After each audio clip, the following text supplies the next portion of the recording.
So I'm going to introduce Dr. Luisa A. Igloria next. She is our most recent Poet Laureate Emerita 2020 to 2022, and she's the winner of the new 2023 New Immigrant Series Prize for Caulbearer. And she's also the author of Maps for Migrants and Ghosts and 13 other books. She was the inaugural recipient of the 2015 Resurgence Poetry Prize from the UK, the world's first major award for echo poetry, and she was selected by a panel headed by former UK Poet Laureate Anne Ramotion. With Aileen Cassinetto and Jeremy S. Hoffman, she co-edited Dear Human at the Edge of Time, Poems on Climate Change in the United States, due out of Paloma Press in September 2023. During her appointed term as the 20th Poet Laureate of the Commonwealth of Virginia, the Academy of American Poets awarded her one of 23 Poet Laureate Fellowships in 2021 to support a program of public poetry projects, which is too many P's. I just want to add to that Luisa was a dynamite Poet Laureate. She created a series for youth poets in the schools, which we are attempting to continue. And she used her fellowship to get that program off the ground, and it was wonderful. Thank you so much. Thank you, Kathleen. And hello, everyone. I know many of us are preparing to go back to school in a few weeks. Basically, that means packing up our summer. So it's a pleasure to join my fellow laureates in this program. And I thank you again, Kathleen, for the invitation. So I'm going to read 8 poems, all fairly recent and from my daily writing practice. As some of you know, I have been writing at least a poem a day for nearly 13 years now. And this first poem that I'm reading speaks to the importance of culture and identity for me as a Filipina-American writer, a Filipina in the diaspora. So there are a few words that I might maybe take care to explain a little bit before I start reading. You'll hear the words halo-halo, which is an shaved ice dessert with fruit, basically, and milk. OFW stands for Overseas Foreign Worker. Daing is dried fish, and barako is coffee, kind of ground coffee. My people. You look for the ones you can say my people with, or they look for you and you could find each other, even in the unlikeliest places. A tap on the shoulder while the glittery gala crowd dusts the electric slide for the 1,000th time. At the Greyhound station or airport transfer terminal, you don't have to answer, are you from here, here, or there? Or if you bought tickets to watch that guy whose sold-out shows rehash our fathers' and uncles' backyard jokes. And you get why halo-halo with Rice Krispies is okay, but someone has to draw the line at gummy candy or Pop Rocks. And okay, sure, P in place of F or vice versa, but with the ones you can say my people with, there is no need to explain the tingle of calamansi in the air, distinct from orange or navel or tangerine. My people, perhaps we can roll with the times and dip them in sweet sour sauce. But we can't wear pineapple shirts and butterfly sleeves for Halloween, or do the haka in a woven G-string. And yes, even a certain dictator's son has blood on his hands. Know what I mean? Even if we are, we don't always have to be engineers or doctors or nurses. The kinds that irate patients demand should be replaced by real ones. Hail the nannies and maids that mop the floor, so hardworking, always so hardworking. The caregiver who used to be an OFW in the Middle East assigned to octogenarians at a home. The girl who walked around the foreign city with her camera, documenting how our women met in public parks to share food and news of safe houses and better jobs. Hail the trending ube lattes, the omnipresent roasted pig, bags of daing and barako that make their way hand to traveling hand. Their smoky, salty notes, indelible signatures in the air.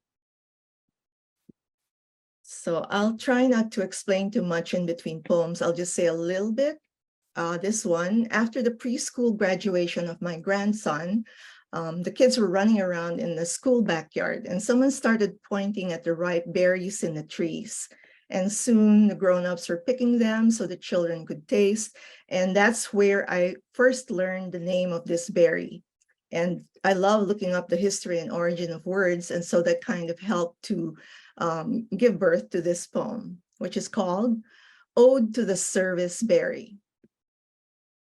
Late spring, bordering on summer, bunnies at twilight come to eat the clover. They have no fear as long as we are behind glass, though the blinds are open. Down the road, people are walking, their dogs and children run ahead in that way that leaves their voices behind. We pluck the darkest red berries from the tree in the schoolyard. Saskatoon, shadbush, wild plum, shadblow, otherwise known as serviceberry, herald announcing when shad swam up coastal rivers in spring, and in an older tongue, blow could mean in a state of blossoming. Also during the time of year when the soil had softened enough after a hard winter, so bodies could be laid in the ground. Traveling preachers held a service under the trees while birds filled themselves with sugar. This next poem is for anyone who's ever experienced being ghosted. Do y'all know what that means? Being ghosted. You better explain because some of us are older. Oh, no, I'm not older, but it's part of the, I guess, the terminology of the young mostly. But yeah, being ghosted is being usually on social media or that form of electronic communication when somebody just basically disregards your messages and pretends that it isn't there. So on hold, I write messages and wait to see if they're seen. Sometimes I find amusing cat videos, like the one where Calico and a ragdoll walk through a hallway lined 3, then 4, then 5 deep with paper towel cardboard cores. An unseen hand orchestrates the obstacle course. They knock them down and just keep going. If there were a caption, it would be, "You got nothing on me." I wish I had their aplomb, if not their equanimity. But in the absence of any response, I droop and distend in a holding cage of sadness, wear the carpet down in a waiting room for the host to let me in. Okay, this next poem, I'm halfway through, alludes to the Lucy mission, which launched in October 2021. Continuing the tradition of spacecraft that carries messages from Earth for any intelligent life form in the hope that they might one day encounter us in this way. But the Lucy plaque is a time capsule not for unknown aliens, but for our own descendants. And this time capsule includes messages from some of the prominent thinkers and writers from our time. Self-portrait as Lucy plaque. The words of 7 North American poets are inscribed on a plaque, which the Lucy spacecraft is carrying as it travels between Earth and the Trojan asteroids for the next 1,000,000 years.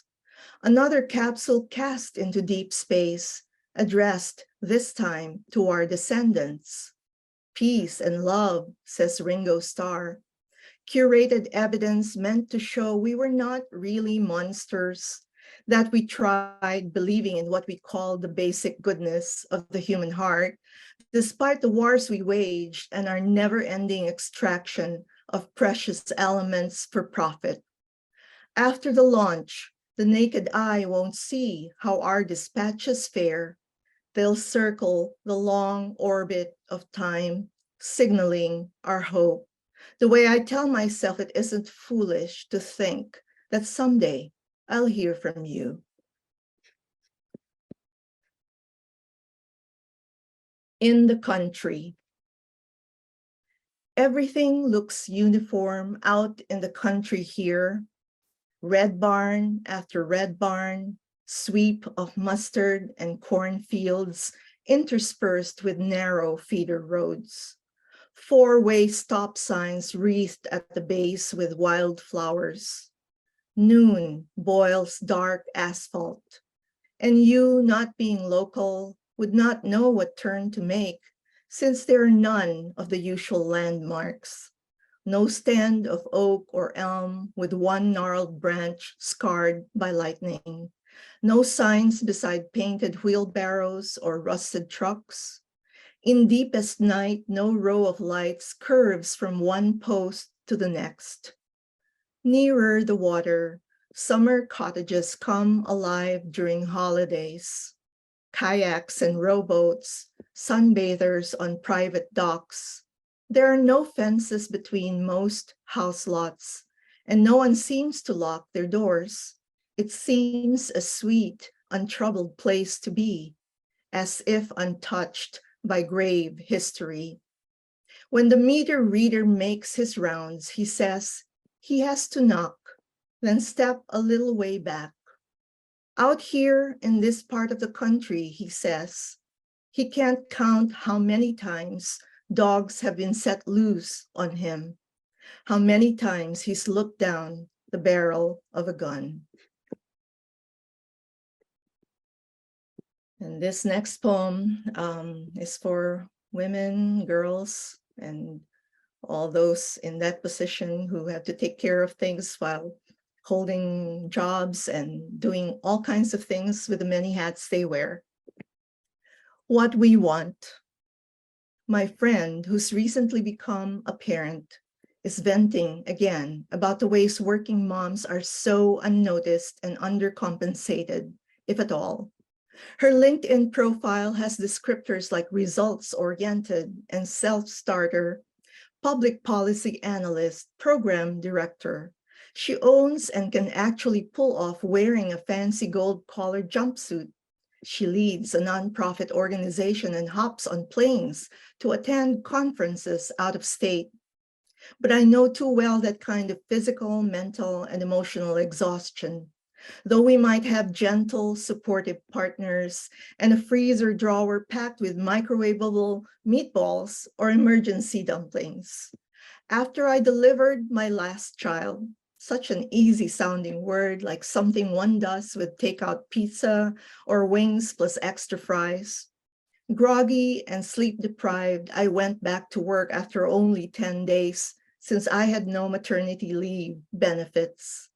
Lecturing on critical analysis and woman warrior before a room full of mostly bored students, I'd feel my milk engorged breasts leak underneath my blazer and flush from embarrassment, but mostly from the fear I'd be reduced to just a body that did whatever things a body did before pushing another body into the world. I do, but also don't want to tell my friend that it all gets easier somewhere down the line. Untruth that rolls off each page of books with titles like On Becoming a Woman or The Housewife's Guide to Becoming Wealthy, slick covers depicting impeccable houses and the women with impossibly narrow postpartum waists who live there. But I do want to say, this has not and never has been a country of easy, whichever way we look at it. There are parts of me that want to answer an ad for caretaker of a remote island between the west coast of Scotland and the Isle of Skye, and parts that want to stay writing in a coffee shop until the baristas kick me out. Parts of me want to scream and scold or throw pots at a tiled wall, and parts of me will sob, wring their hands, and want to die, but not do it after all, though life, as we know, is so hard and people so heartless. But tomorrow there's a farmer's market where one can get the crunchiest peas and fresh strawberries. I want to make something good from that and just watch the people I love eat it, the way my mother would stand at the kitchen door watching me clean my plate after school, eyes puffy after a good cry of her own. This is my second to last poem, and thank you again for listening and for being here. So we have a fig tree in our backyard, which is very prolific in summer, and we share the fruit with our friends and neighbors. And I have written so many figs into so many poems over the last decade, and this is one of the more recent ones. To flowering. The poets are writing about August, a loam-like smell lining the air and salt musk from every encircling body of water. Friends come to pick the not yet last harvest of figs from our tree. And as we reach up to twist the deep purple orbs off the stems, I think again of how each one is an inflorescence, a walled garden with a narrow passage through the ostiole, small as a needle's eye.